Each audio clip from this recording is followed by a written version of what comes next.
欢迎来到热点新闻频道，请订阅并关注以获取最新资讯。一转眼，侯明昊已经出道10周年了，时间好像被按下了快进键。舞台在变，角色在变，观众也在变，但当镜头对准他的时候，那双眼睛里依旧有一种难得的清澈，不是稚嫩，而是被岁月打磨之后仍然保留下来的真诚。回头想想，我认识侯明昊，其实也是一点点走近的。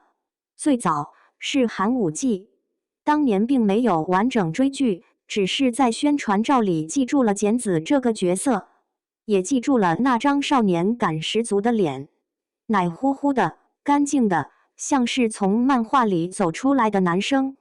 那时对他的印象很简单，好看，有辨识度，但还谈不上真正入坑。真正让我开始认真看他的作品是护心。仙侠剧并不稀缺，但护心刚出来时，最吸引我的竟然是施法的方式，口诀、手势、节奏，一招一式都讲究，不是站桩输出的敷衍感。这一点就已经赢了不少同类型作品。而天耀这个角色也让侯明昊被更多人记住。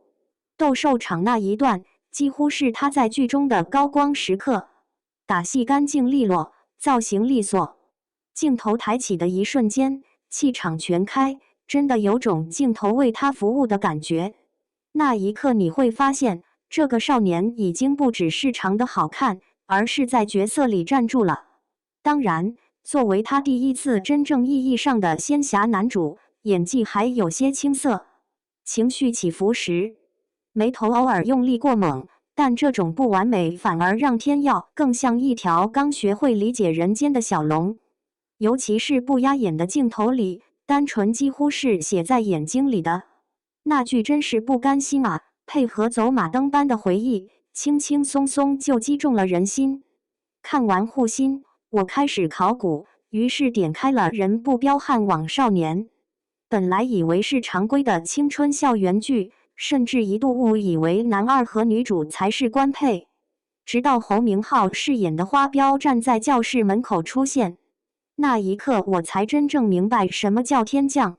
有些人一出场就自带主角光，花彪像小太阳一样明亮温暖，张扬却不刺眼。他对奶奶的陪伴细腻又克制，对女主的喜欢尊重而真诚。夜里追公交车的那一段，至今想起来还是会心头一软。那不是轰轰烈烈的告白，而是少年独有的笨拙却用力的心意。可青春剧总是逃不开遗憾，奶奶的病，未说出口的未来，让花彪像一阵风，来得热烈，走得悄然。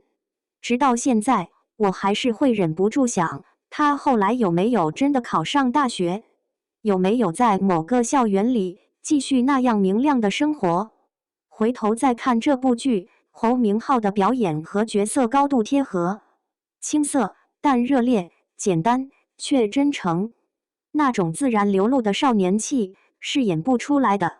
10年过去了，侯明昊的角色越来越多，类型也越来越丰富，但不管是简子、天耀还是花彪，他身上始终有一种不急不躁的气质，像是认真走在自己的时间里。那么，你又是从哪个角色开始认识、喜欢上侯明昊的呢？